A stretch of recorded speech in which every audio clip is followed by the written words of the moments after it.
اعوذ باللہ من الشیطان الرجیم بسم اللہ الرحمن الرحیم وَإِلَىٰ مَدْيَنَ أَخَاهُمْ شُعَيْبًا، اور قوم مدین کی طرف ہم نے بھیجا ان کے بھائی شعیب کو. یہ ان کے بھائی اسی قوم میں سے ہیں. یہ جیسا کہ میں بتا چکا ہوں حضرت ابراہیم علیہ السلام کی تیسری بیوی ہے قطورہ. ان سے کئی بیٹے تھے حضرت ابراہیم کے، ان میں سے ایک مدین بھی تھے.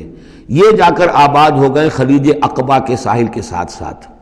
تو گویا کہ مشرقی جو ساحل ہے خلیج عقبہ کا، وہاں یہ قوم آباد تھی. اور ان میں بھی چونکہ وہی کراس روڈ جو ہے، وہ جو ٹریڈ روٹس تھے، کیریوان روٹس، جو اوپر سے آتا تھا راستہ فلسطین سے ہو کر اور یمن کو جاتا تھا شمالاً جنوباً راستہ، وہ بھی ان کے پاس سے گزرتا تھا. کیریوانز آ رہے ہیں جا رہے ہیں، شمال سے جنوب، جنوب سے شمال. جو مشرق سے عراق سے ایران سے قافلے آتے تھے اور مصر جاتے تھے یا مصر سے آتے تھے. لہذا یہ جو تھے اس وقت کی انٹرنیشنل ٹریڈ کے چونکہ کراس روڈز کے اوپر واقع تھے، لہذا بہت خوشحال ہو گئے، بہت ان کے ہاں بہت وسعت ہوئی مال اور دولت کے اندر. لیکن پھر وہی گندگیاں ان کے ہاں شروع ہو گئیں. تو وہاں حضرت شعیب کو مبعوث کیا گیا. وَإِلَىٰ مَدْيَنَ أَخَاهُمْ شُعَيْبًا، اور مدین کی طرف ہم نے بھیجا ان کے بھائی شعیب کو. قَالَ يَا قَوْمِ اعْبُدُوا اللَّهَ مَا لَكُم مِّنْ إِلَٰهٍ غَيْرُهُ، انہوں نے بھی فرمایا کہ میری قوم کے لوگوں اللہ کی بندگی اور پرستش کرو، تمہارا کوئی الہ نہیں ہے اس کے سوا. قَدْ جَاءَتْكُمْ بَيِّنَةٌ مِّن رَبِّكُمْ، تمہارے پاس تمہارے رب کی طرف سے کھلی دلیل آ چکی ہے. فَأَوْفُوا الْكَيْلَ، تو ماپ پورا کیا کرو. اب یہ چونکہ کاروباری یہ لوگ تھے تو اب ان کے ہاں جو خرابی آئی تھی اس میں یہ ہے کہ پیمانہ کم ناپ رہے ہیں، کم تول رہے ہیں. بلکہ یہ بات بھی ذہن میں رکھیے، پری ابراہمک جو تینوں قوموں کا تذکرہ قرآن مجید میں آیا ہے، جو قوم نوح، قوم ہود، قوم صالح، ان میں سوائے شرک کے اور کسی خرابی کا تذکرہ نہیں ہے. یعنی ابھی انسانی تمدن اتنا سادہ تھا کہ اور گندگیاں ابھی پیدا نہیں ہوئی تھیں، انسان فطرت کے قریب تھا. ابھی وہ پیچیدگیاں جو تمدن کے ساتھ بڑھتی ہیں اور گندگیاں جو اس کی وجہ سے پھیلتی ہیں وہ نہیں آئی تھیں. لیکن یہ کہ قوم لوط، یعنی جس کی طرف حضرت لوط کو بھیجا گیا، ان میں یہ سیکشول پرورشن جو سب سے بڑی یہ بنیادی جو خرابی آئی ہے پہلی، وہ اس قوم میں آئی. اور نمبر 2 جو خرابی آئی ہے وہ مالی معاملات میں دھوکہ اور فریب اور کم تولنا اور کم ماپنا اور لوگوں کا مال ہڑپ کر جانا. یہ ساری چیزیں ہیں جو قوم شعیب کے اندر یعنی قوم مدین کے اندر آئی ہیں. فَأَوْفُوا الْكَيْلَ، پیمانہ پورا بھرا کرو، وَالْمِيزَانَ، اور تول پورا کیا کرو، وَلَا تَبْخَسُوا النَّاسَ أَشْيَاءَهُمْ، اور لوگوں سے کے لیے ان کی چیزیں کم نہ کیا کرو. وَلَا تُفْسِدُوا فِي الْأَرْضِ بَعْدَ إِصْلَاحِهَا، اور زمین کے اس کی اصلاح کے بعد اس کے اندر فساد مت بچاؤ. ذَلِكُمْ خَيْرٌ لَكُمْ إِن كُنتُم مُؤْمِنِينَ، یہی تمہارے لیے بہتر ہے اگر تم مومن ہو. وَلَا تَقْعُدُوا بِكُلِّ صِرَاطٍ تُوعِدُونَ، اور نہ بیٹھا کرو ہر راستے پر ڈرانے اور دھمکانے کے لیے. ڈاکے مارتے تھے، رہزنی کرتے تھے لوگوں سے، ڈرا دھمکا کر قافلوں سے، وہ جگہ ٹیکس جیسے پنجاب میں ہوتا ہے اور بھی جگہوں پر ہوتا ہے وہ وصول کرتے تھے. تو ان کو ڈرایا مت کرو. وَتَصُدُّونَ عَن سَبِيلِ اللَّهِ مَنْ آمَنَ، اور پھر یہ کہ اس کے علاوہ ان سب کے اوپر اب جو مجھ پر ایمان لے آئے ہیں ان کے لیے تم چاہتے ہو کہ انہیں اللہ کے راستے سے روک دو. وَتَبْغُونَهَا عِوَجًا، اور اس کے لیے تم چاہتے ہو کہ کجی تلاش کرو. وَاذْكُرُوا إِذْ أَنْتُمْ قَلِيلًا فَكَثَّرَكُمْ، یاد کرو جبکہ تم کم تعداد میں تھے اللہ نے تمہاری تعداد زیادہ کر دی.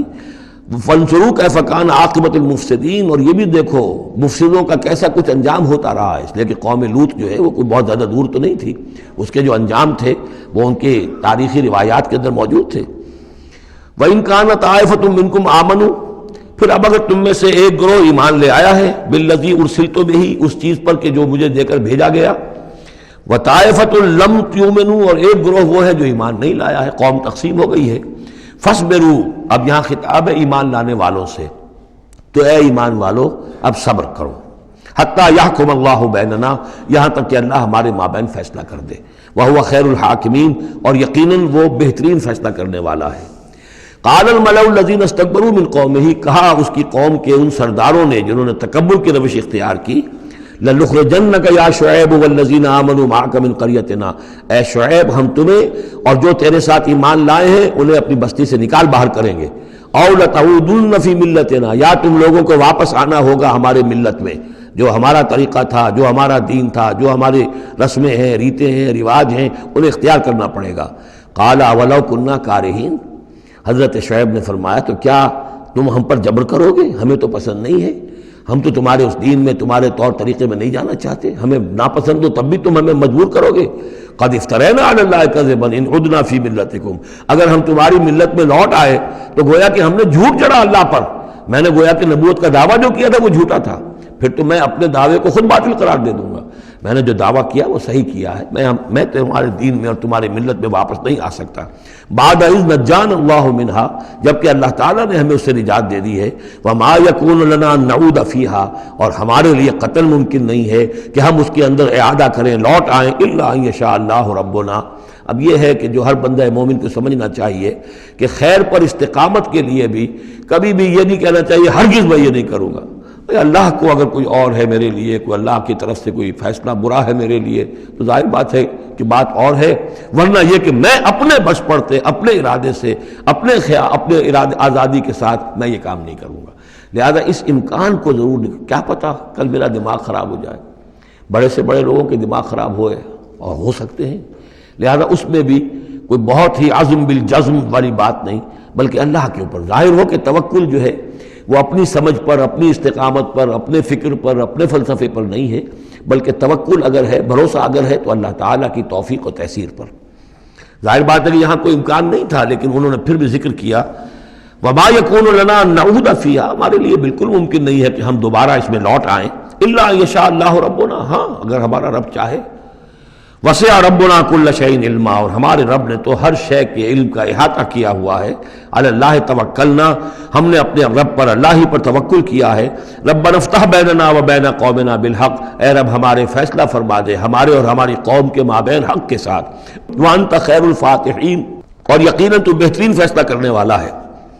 وقال الملأ الذین کفروا من قومہ لئن اتبعتم شعیبا انکم اذا لخاسرون، اور کہا ان لوگوں نے جو وہ سردار تھے ان کی قوم کے، جنہوں نے کفر کیا تھا اس کی قوم سے، ان لوگوں سے جو ایمان لائے تھے اور ان لوگوں سے کہ جن کو حضرت شعیب دعوت دے رہے تھے، لئن اتبعتم شعیبا، اگر تم نے شعیب کی پیروی کی، انکم اذا لخاسرون، تو تم خسارے والے ہو جاؤ گے۔ فاخذتهم الرجفۃ، انہیں بھی آ پکڑا ایک زلزلے نے۔ فاصبحوا فی دارہم جاثمین، تو وہ بھی ہو کر رہ گئے صبح کے وقت اپنے گھروں کے اندر اوندھے پڑے کے پڑے رہ گئے۔ الذین کذبوا شعیبا کأن لم یغنوا فیہا، وہ لوگ جنہوں نے شعیب کو جھٹلایا تھا، تکذیب کی تھی، ایسے ہو گئے جیسے تھے ہی نہیں، جس کو ہم کہتے ہیں نسیم منسیہ، کأن لم یغنوا فیہا، ایسے ہو گئے جیسے کبھی یہاں کوئی آباد تھا ہی نہیں۔ الذین کذبوا شعیبا کانوا هم الخاسرین، جن لوگوں نے کہ شعیب کی تکذیب کی وہی ہوئے خسارے والے، تباہی والے اور بربادی والے۔ فتولی عنہم، تو انہوں نے رخ پھیرا ان کی طرف سے، یعنی اس بستی کو اب چھوڑ کر وہ چلے۔ وقال، اور کہا، یا قوم ابلغتکم رسالات ربی، اے میری قوم کے لوگوں، میں نے تو تمہیں پہنچا دیا تھا اپنے رب کا پیغام، اپنے رب کے پیغامات، ونصحت لکم، اور میں نے بس پڑھتے تک جتنی میرے اندر ممکن تھا، میری ہمت تھی، میں نے تمہاری خیر خواہی کا حق ادا کیا۔ فکیف آسیٰ علی قوم کافرین، تو اب کیسے افسوس کروں میں اس قوم پر کہ جس نے کفر کیا ہے۔ یہ الفاظ بول رہے ہیں کہ شدید افسوس ہے، رنج ہے، غم ہے، اپنے دل کو ڈھارس دے رہے ہیں۔ فکیف آسیٰ، غم تو ہے، اس لیے کہ نبی بہت شفیق ہوتے ہیں، رحیم ہوتے ہیں، ان کے دلوں کے اندر ابنائے نو کے لیے ہمدردی ہوتی ہے، لہذا وہ اپنی قوم کو جب دیکھتے ہلاک ہو گئی ہے تو اس کے صدمہ تو ہوتا ہے، لیکن یہ کیف آسیٰ، جب میں نے تو جو کچھ میں کر سکتا تھا میں نے کر دیا تھا، تمہیں خبردار کر دیا، تمہیں ہر طریقے سے اپنے رب کے پیغامات پہنچا دیے، اب میں کروں تم پر کوئی غم کروں تو کیسے کروں، جبکہ فی الواقع وہ غم ہے۔ صدق اللہ العظیم۔